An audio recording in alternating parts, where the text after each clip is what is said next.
Ok, chers amis, ici nous avions un petit exercice de mécanique de la classe de 3e, précisément sur la première leçon qui est intitulée masse et poids d'un corps.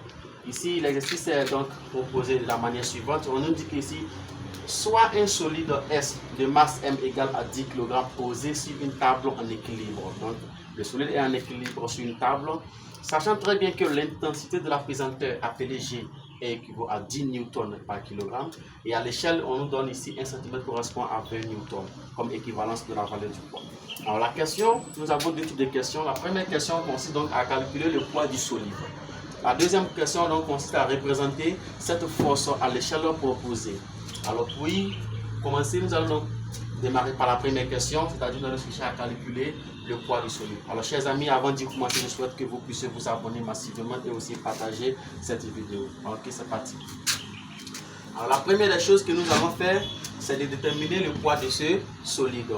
Alors pour déterminer le poids d'un corps, il faut donc impérativement passer par l'expression du poids d'un corps. Alors nous savions que, donc ici nous savions que, alors on sait que P, qui est donc la notation du poids, est le produit de la masse multipliée par l'intensité de la pesanteur. Donc, généralement, nous dirons que P égale à M fois G. Alors, de ce fait, nous allons mettre ici en application numérique. Et ici, nous allons prendre donc soin de remplacer les différentes informations de cette formule. Alors ici, nous allons remplacer la masse par sa valeur. Nous savons que la masse ici est donc de 10 kg. Donc 10 kg, c'est la masse du solide. Alors la masse est déjà convertie en kg. Donc je mets ici tout simplement les 10.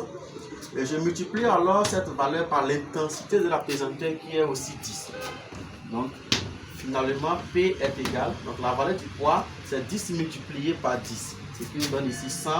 Et nous savions que l'unité légale du poids d'un corps est le newton. Donc je ne fais qu'ajouter l'unité légale P est égal à 100 newtons.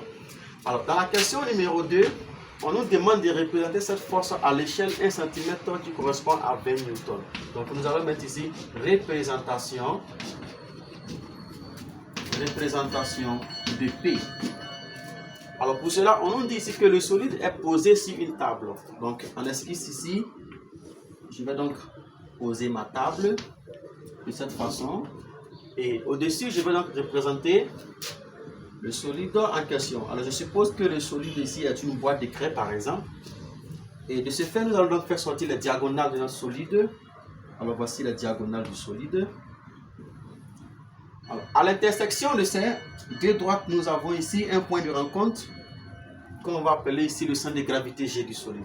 Alors à partir du centre de gravité, nous allons donc représenter le poids à l'échelle proposée. Alors qu'est-ce que nous allons faire ici? Alors on sait que,